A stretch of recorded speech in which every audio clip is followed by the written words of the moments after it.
Buenas noches, alma curiosa y soñadora. Qué gusto tenerte aquí, en este pequeño rincón del tiempo donde las historias no se gritan, se susurran. Esta noche, mientras las luces se apagan y el murmullo del día se desvanece, te invito a cerrar los ojos, o al menos a dejarlos entreabiertos, y sumergirte en un viaje que tal vez nadie se atrevió a contarte así. Tranquilo, pausado, pero lleno de secretos que jamás imaginarías. Si alguna vez pensaste que la Edad Media fue solo castillos fríos, cruzadas interminables y reyes con coronas pesadas, prepárate para cambiar de opinión, porque hoy hablaremos de ellas, las reinas medievales, pero no de sus tronos ni de sus joyas, sino de sus secretos pecaminosos, de sus deseos escondidos, sus rebeliones silenciadas, y de cómo incluso en un mundo regido por hombres, ellas supieron jugar un juego muy distinto y peligroso. Así que si estás dispuesto a dejarte llevar por la curiosidad, te invito a darle like a este video, suscribirte y activar la campanita, porque esta historia, aunque tranquila, incluso algo aburrida para el cuerpo que necesita dormir, alimentará tu mente con susurros de otro tiempo. Imagina esto. El año es 1239. La ciudad de París huele a pan caliente, estiércol y ambición. Entre los muros del Palacio Real, la reina Margarita de Provenza pasea por los jardines como si todo estuviera en calma. Pero dentro de su pecho no hay calma alguna. Margarita fue esposa del rey Luis IX de Francia, un hombre tan piadoso que lo llamarían, con el tiempo, San Luis. Pero ella no nació para la santidad. Ella fue educada entre trovadores, poesías sensuales y madres que sabían que ser reina no era solo rezar y bordar, era sobrevivir. Y para sobrevivir, Margarita aprendió muy pronto que el poder no siempre está en las leyes, sino en las miradas, en los secretos compartidos tras una cortina y en las cartas que se queman antes del amanecer. Se decía en susurros que Margarita mantenía correspondencia con un joven conde del sur de Francia. No se sabe con certeza si él era un amante, un confidente o un simple peón. Pero lo que sí sabemos, gracias a documentos que hoy duermen en los archivos de la Sorbona, es que ella se atrevía a cuestionar al propio rey en privado, que se burlaba de sus largas oraciones, que en más de una ocasión ella ordenó por su cuenta movimientos políticos mientras Luis estaba ausente, en sus cruzadas religiosas, y cuando él volvió, encontró una corte distinta, más refinada, más sensible y más peligrosa. Una corte en la que las damas de honor tenían nombres de perfume y secretos de veneno, donde los bailes se hacían no por diversión, sino como escenario de alianzas invisibles. Y en el centro de todo eso, Margarita, la reina devota en público y estratega en las sombras. Pero no pienses que ella fue la única, porque mientras en Francia ardían las velas de los castillos, en Castilla, al sur de lo que hoy llamamos España, otra reina tejía una telaraña mucho más espesa, una telaraña tan fina que pocos lograban verla, pero tan resistente que ni los más poderosos caballeros lograban romperla. Nos encontramos ahora en Castilla, a mediados del siglo XIII, bajo el cielo ardiente de la meseta ibérica, donde reinaba una mujer que pocos recuerdan hoy, pero que en su tiempo fue temida, amada y envidiada. Su nombre era Violante de Aragón, esposa de Alfonso X, el rey sabio. Violante fue una reina que supo jugar el ajedrez político con una delicadeza peligrosa. A primera vista parecía solo una pieza decorativa en la corte intelectual de su esposo, rodeado de astrónomos, poetas y traductores. Pero los rumores que circulaban entre las paredes del alcázar decían otra cosa. Se decía que Violante, nacida hija de Jaime I el Conquistador, no solo tenía sangre noble, sino alma de reina por derecho propio. Ella era culta, multilingüe, educada en los principios de la filosofía clásica y la estrategia cortesana, Sabía cuándo guardar silencio y cuándo una sola palabra podía encender la chispa de una guerra, pero también conocía otros lenguajes, más íntimos. El lenguaje de las insinuaciones, de las sonrisas que solo se ofrecían a ciertos caballeros, de las visitas nocturnas de los trovadores que jamás figuraron en las crónicas oficiales. Una historia en particular me ha sobrevivido los siglos en forma de canción prohibida, cuyos versos hablaban de una dama de ojos de fuego que envenenaba a sus enemigos con promesas de amor. Los estudiosos creen que esta dama era una representación velada de Violante, cuya belleza no era solo física, sino peligrosa, como un campo de amapolas envenenadas. Pero lo más escandaloso fue lo que ocurrió tras el nacimiento del infante Sancho. Violante aseguraba que el niño era hijo legítimo del rey, pero Alfonso, con la mente contaminada por sus enemigos y consejeros, llegó a dudar. Esa duda sembró una tormenta política en la corte. ¿Era Sancho el futuro rey o un bastardo elevado por el deseo de una mujer demasiado ambiciosa? Violante, lejos de quebrarse, usó el escándalo a su favor. Movió piezas, chantajeó a nobles con secretos pasados y logró que el niño creciera como príncipe, aunque la herida en el trono jamás sanó del todo. ¿Y quién dice que en aquellos tiempos las mujeres eran simples sombras detrás de los reyes? A veces, los reyes eran solo la fachada, y las verdaderas decisiones se tomaban en las alcobas, en las bibliotecas y en los oídos atentos de mujeres como Violante, reinas que supieron guardar silencio no por debilidad, sino por astucia. Pero mientras en Castilla se tejían intrigas cortesanas, más al norte, en Escocia, una reina cuya historia fue deliberadamente borrada de muchos libros de historia, hacía algo que ninguna otra mujer de su tiempo se atrevía a hacer. Una mujer que desafió no solo a su esposo, ni a su corte, sino a toda una nación marcada por la guerra y la superstición. Su nombre era Margarita de Escocia, aunque algunos cronistas del siglo XIV, quizás por pudor o miedo, prefirieron referirse a ella simplemente como la Dama del Susurro Largo. Vivió en una época donde las coronas se manchaban más con sangre que con oro, y en la que cada palabra maldicha podía significar una cabeza menos sobre los hombros. Margarita, sin embargo, hablaba poco y decía mucho. Fue esposa del rey Malcolm III, un hombre feroz, brutal en batalla y prácticamente analfabeto. Él gobernaba con espada, ella con silencio. Al principio nadie en la corte la tomaba en serio. Era extranjera, demasiado piadosa, demasiado elegante para el gusto áspero de los nobles escoceses. Pero bastaron pocos inviernos para que todos entendieran que no se trataba de una mujer devota, sino de una estratega disfrazada de santa. Margarita tenía una afabilidad casi sobrenatural para escuchar. Escuchaba a la escuchaba a las cocineras, a los mozos, a las sirvientas, a los mensajeros, a los niños. Donde el rey solo veía tierra y enemigos, ella veía redes. Su palacio se convirtió en un punto de encuentro silencioso para quienes no podían hablar en voz alta. Y, poco a poco, su influencia creció. Primero entre los siervos, luego entre los clérigos, y finalmente entre los propios consejeros del rey. Pero aquí es donde los secretos se vuelven interesantes. Aunque fue canonizada siglos más tarde como santa, los rumores que nunca se escribieron en los libros oficiales, pero que sobrevivieron en cartas, canciones y confesiones susurradas por monjes ancianos, decían que Margarita tenía un cuaderno de cuero negro oculto bajo las tablas de su habitación. En él anotaba los pecados de los nobles, las traiciones que se habían planeado y los nombres de los hijos ilegítimos que algunos señores habían engendrado en tierras lejanas. Era en esencia una base de datos de chantaje medieval, y con eso gobernaba. Hay quienes afirman que fue ella quien impidió, en más de una ocasión, que Escocia cayera en guerra civil. No con espadas, sino con cartas.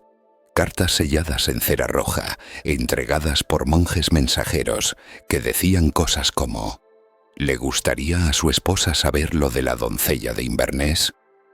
O recuerde que la reina conoce los detalles de su estancia en York. Pero eso no era todo.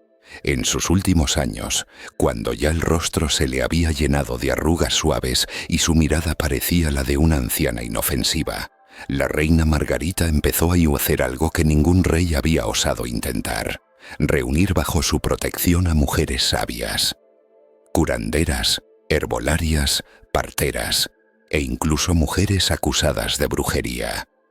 Las rescataba de las hogueras y les ofrecía un lugar secreto en los sótanos de su abadía favorita.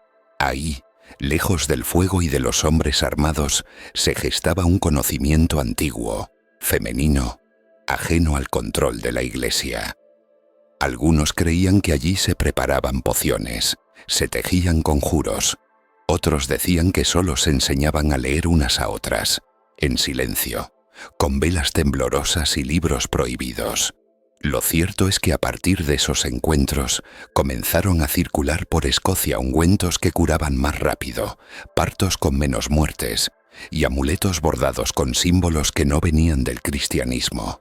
Margarita no vivió para ver el alcance de su obra, pero las cartas sobrevivieron, y también las canciones. Canciones que hablaban de una reina que hablaba poco, pero cuya sombra era tan larga que ni siquiera el rey se atrevía a contradecirla después del anochecer. Y sin embargo, su historia, como la de muchas reinas, fue limada, reducida a purificadas hasta convertirla en santa, borrando las huellas de todo lo que tuvo de humana, de astuta y de pecaminosa. Y mientras el norte vivía entre superstición y hielo, más al este, en las llanuras frías del Sacro Imperio Romano Germánico, una mujer nacía con el corazón templado como una espada, una mujer que usaría el pecado no como debilidad, sino como herramienta. Una mujer nacida en un mundo de hierro y ceniza, donde las decisiones eran tomadas con sangre y las virtudes eran solo máscaras de conveniencia. En ese escenario hostil emergió Adelheid de Turingia, esposa de uno de los príncipes electores del Sacro Imperio. Pero su verdadero poder no nació del matrimonio, sino de algo mucho más profundo y más temido: el conocimiento prohibido. Adelheid era hija de una noble alemana y de un hombre que, aunque nunca fue nombrado oficialmente, se decía que había sido un alquimista. Desde muy joven fue testigo de reuniones secretas donde los hombres hablaban no de batallas, sino de símbolos, de la transmutación del alma, de la influencia de los astros en el carácter humano. Aprendió a leer en latín, griego y árabe, a escondidas bajo la tutela de un monje renegado que huyó de las cruzadas y encontró en ella un alma hambrienta de saber. En la corte todos pensaban que era una esposa modelo, discreta, silenciosa, prudente. Pero cuando caía la noche y las antorchas del castillo se apagaban, ella se adentraba en las bibliotecas privadas del monasterio vecino, donde tenía un acuerdo no oficial con el abad, a quien había salvado años atrás de una grave enfermedad gracias a sus conocimientos en medicina árabe. Allí, en la penumbra, comenzó a redactar un conjunto de textos que tituló Sobre la voluntad oculta de las mujeres. El manuscrito no sobrevivió completo, pero fragmentos rescatados siglos después nos revelan algo insólito. Era una mezcla de filosofía, política y confesión íntima. En esas páginas, Adelheid no solo hablaba de cómo manipular a un hombre poderoso con gestos pequeños, una lágrima oportuna, una caricia fugaz, una palabra dicha en un momento de debilidad, sino también de cómo construir redes de mujeres informantes, cómo intervenir en las decisiones del Consejo Imperial sin que nadie lo notara, y lo más audaz, cómo corromper la voluntad de un clérigo utilizando sus propios votos contra él. Una de sus estrategias más célebres y más ocultas fue el llamado método de las cartas del cielo. Adelheid escribía misivas supuestamente proféticas, firmadas por monjas visionarias que afirmaban haber recibido mensajes divinos en sueños. En estas cartas se aconsejaba o se advertían Maui a nobles importantes sobre movimientos que, casualmente, beneficiaban a su propia causa o a la de su esposo.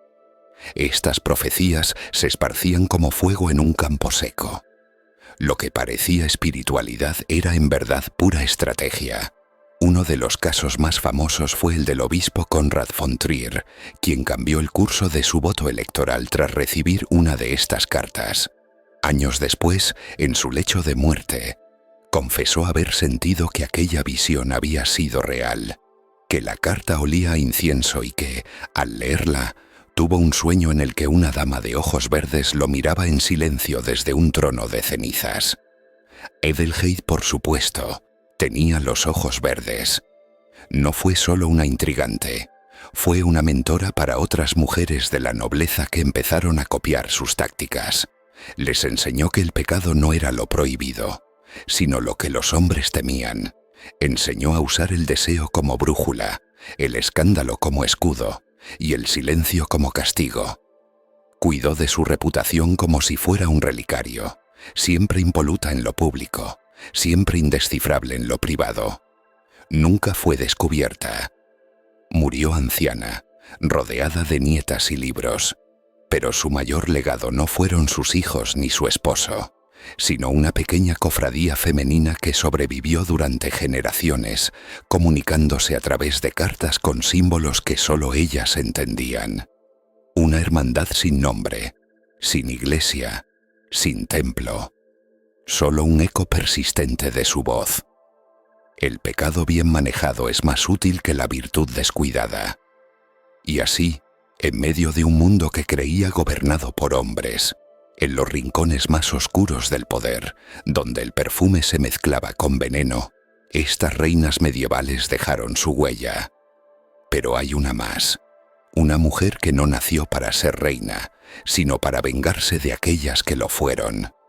En un tiempo donde los apellidos lo eran todo, y la sangre marcaba destinos irrevocables, nació Isolda de Bretaña. No era reina, ni pretendía serlo, pero su nombre resonaría con fuerza en los pasillos más recónditos de los castillos medievales, no por coronas ni títulos, sino por una venganza lenta y calculada, tejida con la paciencia de una araña y la sutileza de un suspiro. Isolda creció en la sombra de su familia, una nobleza menor con un pasado oscuro y cicatrices ocultas bajo capas de terciopelo. Su padre había sido despojado de tierras y honores por órdenes directas de la reina Leonor de Aquitania, una mujer cuya reputación mezclaba la gloria con el misterio, y sobre quien corrían historias que aún se susurraban entre bardos y monjes. Pero Isolda no era una niña común. Desde pequeña desarrolló un oído fino para los secretos, un ojo atento para las grietas en las armaduras y, sobre todo, una lengua afilada que aprendió a usar con una dulzura peligrosa. Mientras otras niñas soñaban con vestidos y bailes, ella tejía planes y alianzas invisibles. El primer acto de su venganza fue tan simple como letal. Una carta. Una misiva que, disfrazada de petición de paz, llevaba en su interior veneno. No químico, sino humano. Un rumor cuidadosamente sembrado sobre un supuesto amor ilícito de la reina Leonor con uno de sus propios caballeros, un escándalo que podría desatar guerras internas. La carta llegó a manos de los hombres más influyentes, y aunque nunca hubo pruebas, la semilla del desconcierto germinó con fuerza. Pero Isolda no se detuvo ahí. Comprendió que el poder real de una reina estaba en su imagen pública, en la forma en que el pueblo y la nobleza la percibían. Así que comenzó a reunir a mujeres que, como ella, habían sido humilladas o ignoradas, y las convirtió en sus ojos y oídos dentro del palacio. Susurraban en las cenas, en los rezos, en los pasillos. Movían pequeños favores, apagaban incendios de escándalos y encendían otros nuevos cuando convenía. Un día, una de estas mujeres, disfrazada de doncella, logró infiltrarse en la cámara privada de Leonor. Allí descubrió algo inesperado, no solo una reina fuerte, sino una mujer vulnerable, atrapada en sus propios secretos y temores. Y ese fue el momento que Isolda supo que la venganza no era solo destruir, sino también comprender. Su guerra fue silenciosa, sin sangre visible pero con heridas profundas. Una batalla de palabras, miradas y gestos que podían derrocar a un rey o exiliar a un noble. Isolda enseñó que la verdadera fuerza no estaba en la espada, sino en el susurro que nadie espera.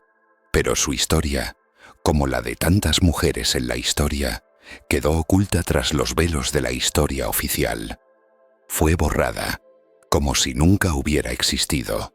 Y sin embargo, en cada rumor que se repite en las noches tranquilas, en cada sombra que cruza un castillo, allí está su eco.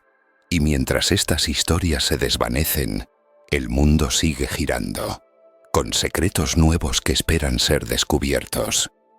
Esta vez, viajamos hacia el este, al corazón de la Europa oriental, donde el frío viento de los Balcanes soplaba con fuerza y las sombras se alargaban en los monasterios y palacios. Allí reinaba María de Bulgaria, una mujer que en apariencia encarnaba la devoción y la sumisión que la época esperaba de una reina.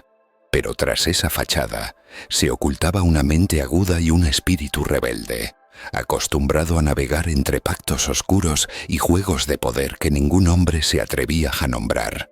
María no solo era la esposa del zar Iván Asen II, sino una conspiradora silenciosa. A diferencia de muchas otras, su arma favorita no era la intriga ni el chantaje, sino el conocimiento de la psicología humana. Estudió durante años a sus enemigos y aliados, aprendiendo a leer no solo sus palabras, sino sus silencios y sus dudas. Fue ella quien instauró un sistema secreto de mensajes codificados, usando desde símbolos embordados hasta melodías en las canciones de la corte, que permitían comunicarse con sus leales sin levantar sospechas. Sus noches, lejos de ser monótonas, se llenaban de reuniones con espías disfrazados de músicos o sirvientes, quienes traían noticias y órdenes. Se dice que ella fue la mente maestra detrás de varias alianzas matrimoniales que reforzaron el imperio sin necesidad de batallas abiertas. Pero María también tenía un lado oscuro. Se rumoreaba que mantenía un jardín secreto donde cultivaba hierbas venenosas, con las que enviaba mensajes finales a quienes osaban traicionarla. Este jardín, escondido tras un muro de piedra cubierto de hiedra, era conocido solo por ella y por un puñado de fieles. Allí, entre el perfume de las flores mortales, María encontraba consuelo y poder, recordando que la naturaleza podía ser tan letal como la espada y tan silenciosa como la traición. Sus acciones no siempre fueron entendidas ni aceptadas. Muchos clérigos la acusaron de brujería, y su nombre fue maldecido en sermones que buscaban minar su autoridad. Pero la reina, con su sonrisa misteriosa, nunca se dejó intimidar. Sabía que en un mundo donde el pecado era un arma, quien mejor supiera usarlo, sobrevivía. Y mientras en los Balcanes se tejían estas intrigas, en las tierras heladas del norte, una reina que parecía salida de un cuento de hadas llevaba una doble vida que pocos imaginaron jamás. Astrid era conocida por su belleza etérea y su gracia casi sobrenatural. Sin embargo, bajo esa apariencia delicada se escondía una mente astuta y un espíritu indomable. Se dice que desde joven fue instruida no solo en el arte de gobernar, sino también en el conocimiento de las plantas y la magia antigua de su pueblo, una sabiduría que había sido transmitida por generaciones de mujeres antes que ella. Lo que pocos saben es que Astrid llevaba una doble vida. Durante el día cumplía con sus deberes como reina, asistiendo a banquetes y tomando decisiones políticas. Pero cuando la noche caía y el castillo dormía, se convertía en la líder de un grupo secreto de mujeres conocidas como las Volvas, guardianas de la magia nórdica y protectoras del conocimiento ancestral. Las Volvas practicaban rituales sagrados que incluían la lectura de runas, la interpretación de sueños y la preparación de pócimas que curaban enfermedades y despertaban el valor en los guerreros. Astrid, como su líder, no solo dirigía estas prácticas, sino que también utilizaba su influencia para proteger a estas mujeres de la persecución que muchas veces sufrían por parte de la Iglesia cristiana, que veía sus costumbres como herejía. En una época en la que la política se decidía con espadas y alianzas matrimoniales, Astrid encontró en la magia una forma de mantener el equilibrio y proteger su reino. Se dice que en más de una ocasión salvó la vida de su esposo, el rey Harald, mediante rituales secretos que alejaban la mala suerte y los enemigos ocultos. Pero su historia no es solo la de una reina hechicera. Es también la de una mujer que supo aprovechar la fascinación y el miedo que despertaba para moldear a su favor las decisiones de la corte. Jugaba con la ambigüedad de su imagen. Algunos la veneraban como una santa, otros la temían como una bruja. Astrid comprendió que en ese delicado equilibrio residía su poder más grande. Algunos relatos cuentan que su influencia se extendió más allá de su tiempo, dejando un legado que inspiró a generaciones de mujeres del norte a reclamar su lugar no solo en la historia, sino también en la memoria secreta de sus pueblos. Así, entre la nieve y las sombras, la reina Astrid escribió un capítulo invisible de la historia medieval, donde el pecado y la virtud se mezclaban en un juego eterno, y donde una mujer podía ser a la vez luz y sombra. Y mientras las leyendas del norte se entrelazan con la realidad, cruzamos ahora hacia las cálidas tierras del Mediterráneo, donde una reina cuyo nombre es sinónimo de pasión y misterio, tejió sus propias redes en un mundo dominado por hombres. Sigamos entonces hacia el sol ardiente del Mediterráneo, donde los aromas de jazmín y especias se mezclaban con las intrigas que surgían en los palacios de la península ibérica.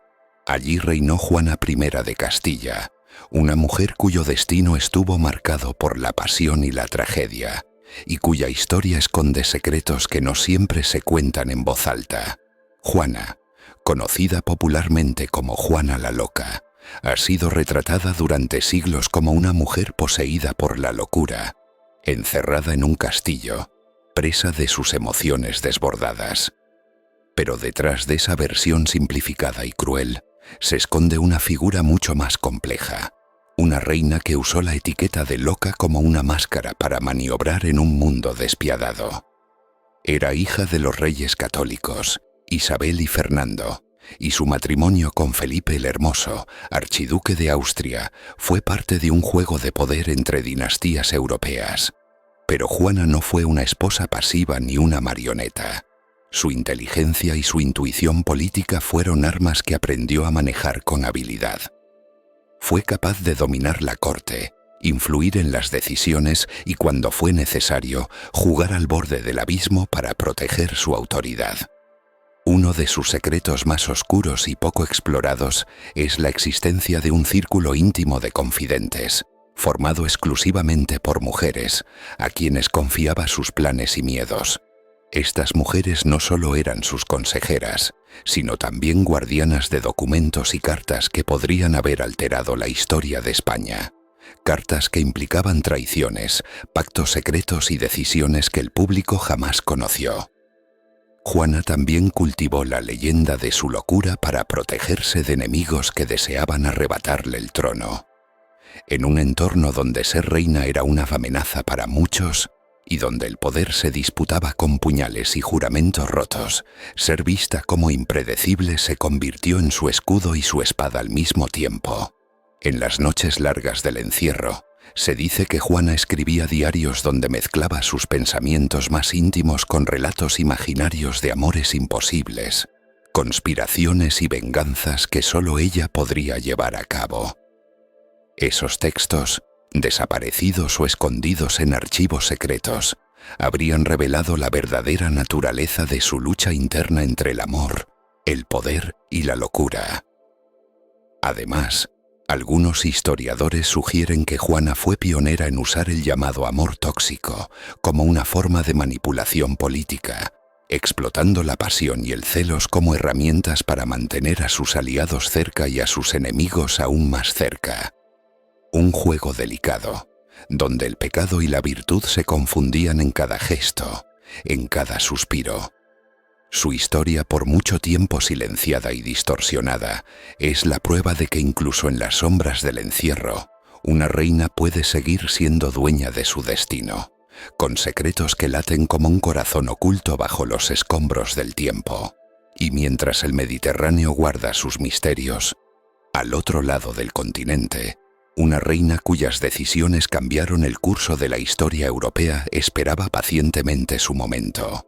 Muy bien, nos adentramos ahora en el intrigante mundo de Isabel de Baviera, más conocida como la Beltraneja, o simplemente la reina maldita para algunos cronistas de la época.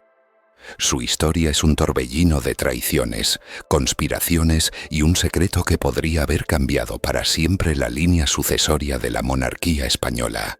Isabel no fue una reina convencional ni mucho menos querida. Hija de Enrique IV de Castilla, su legitimidad fue cuestionada desde el mismo día de su nacimiento, ya que rumores oscuros aseguraban que no era hija del rey, sino fruto de una relación secreta y escandalosa entre su madre y el noble don Beltrán de la Cueva. De ahí su apodo, la Beltraneja, que ella misma tuvo que cargar como una sombra durante toda su vida. Pero más allá de las disputas familiares y políticas, Isabel tenía un arma que pocos reconocieron: su capacidad para manipular a las personas a su alrededor, especialmente a través de las pasiones prohibidas. Se dice que utilizaba el poder del deseo para influir en nobles, embajadores e incluso en clérigos, aprovechando los rumores y la fama que la precedían para mantenerlos bajo su control. Uno de sus movimientos más calculados fue su relación con Alfonso V de Portugal, a quien logró atraer no solo por alianza política, sino por un juego de seducción y dominio emocional que muchos describen como un torbellino de pasión y traición. Con él forjó un pacto que parecía más una alianza secreta de amantes que un simple tratado matrimonial. Isabel sabía que su destino estaba marcado por la sombra de la duda y que su poder dependía de manejar esa sombra con habilidad. Así, en vez de negarla, la convirtió en su bandera, usándola para amedrentar a sus enemigos y para inspirar lealtad en sus seguidores. Como una reina que juega con fuego, supo cuándo mostrarse vulnerable y cuándo ser implacable. Además, se cuenta que mantenía un pequeño grupo de mujeres, sus confidentes y consejeras, que no solo le ofrecían apoyo emocional, sino que también tejían intrigas propias en la corte, expandiendo la red de influencia de Isabel más allá de lo visible. Entre sus tácticas estaba la siembra de secretos, el intercambio de favores prohibidos y la creación de alianzas tan frágiles como indispensables. Aunque finalmente perdió la guerra civil que la enfrentó contra Isabel la Católica, su historia no terminó en el olvido. Sus secretos y su astucia sobrevivieron en cartas y manuscritos que aún hoy despiertan curiosidad y nos hablan de una mujer que no se dejó vencer por la historia, sino que la desafió desde las sombras. Así, la historia de Isabel de Baviera se suma al mosaico de esas reinas medievales cuyo pecado no fue otro que desafiar los límites impuestos y usar todas las armas a su alcance para sobrevivir y en ocasiones para gobernar. Mientras la historia oficial continúa su curso, estas voces ocultas nos invitan a mirar más allá del brillo de las coronas y descubrir los secretos que permanecen dormidos, esperando a ser revelados. Y así, entre susurros y sombras, hemos recorrido los pasillos ocultos de la historia medieval, donde las reinas no solo portaban coronas, sino también secretos cargados de pasión, astucia y un atrevimiento que desafiaba las reglas de su tiempo. Esos secretos pecaminosos que hoy parecen escándalos, en su época fueron herramientas, escudos y armas en un mundo dominado por hombres y por la necesidad de sobrevivir. Estas mujeres, lejos de ser figuras pasivas, fueron arquitectas de su destino, tejedoras de intrigas y guardianas de un poder que trascendía lo visible. Nos muestran que la historia no es solo una sucesión de hechos, sino un entramado de emociones, ambiciones y silencios que aún resuenan en el presente. Y en ese juego eterno entre virtud y pecado, descubren que la verdadera fuerza reside en quien sabe manejar ambos. Gracias por acompañarme en este viaje a través de los secretos mejor guardados de las reinas medievales. Si disfrutaste esta historia y quieres seguir descubriendo relatos fascinantes que te acompañen en momentos de tranquilidad y reflexión, no olvides darle like a este video y suscribirte al canal. Aquí siempre habrá un rincón para historias que calman la mente y despiertan la curiosidad. Nos vemos en el próximo viaje, donde los secretos continuarán desplegándose y donde tú serás parte de cada descubrimiento. Hasta entonces, que la calma te envuelva y los sueños te lleven a lugares tan misteriosos como estas reinas que hoy hemos conocido. Al otro lado del continente, una reina cuyas decisiones cambiaron el curso de la historia europea esperaba pacientemente su momento. Muy bien, nos adentramos ahora en el intrigante mundo de Isabel de Baviera, más conocida como la Beltraneja, o simplemente la reina maldita para algunos cronistas de la época. Su historia es un torbellino de traiciones, conspiraciones y un secreto que podría haber cambiado para siempre la línea sucesoria de la monarquía española. Isabel no fue una reina convencional ni mucho menos querida. Hija de Enrique IV de Castilla, su legitimidad fue cuestionada desde el mismo día de su nacimiento, ya que rumores oscuros aseguraban que no era hija del rey, sino fruto de una relación secreta y escandalosa entre su madre y el noble don Beltrán de la Cueva. De ahí su apodo, la Beltraneja, que ella misma tuvo que cargar como una sombra durante toda su vida. Pero más allá de las disputas familiares y políticas, Isabel tenía un arma que pocos reconocieron: su capacidad para manipular a las personas a su alrededor, especialmente a través de las pasiones prohibidas. Se dice que utilizaba el poder del deseo para influir en nobles, embajadores e incluso en clérigos, aprovechando los rumores y la fama que la precedían para mantenerlos bajo su control. Uno de sus movimientos más calculados fue su relación con Alfonso V de Portugal, a quien logró atraer no solo por alianza política, sino por un juego de seducción y dominio emocional que muchos describen como un torbellino de pasión y traición. Con él forjó un pacto que parecía más una alianza secreta de amantes que un simple tratado matrimonial.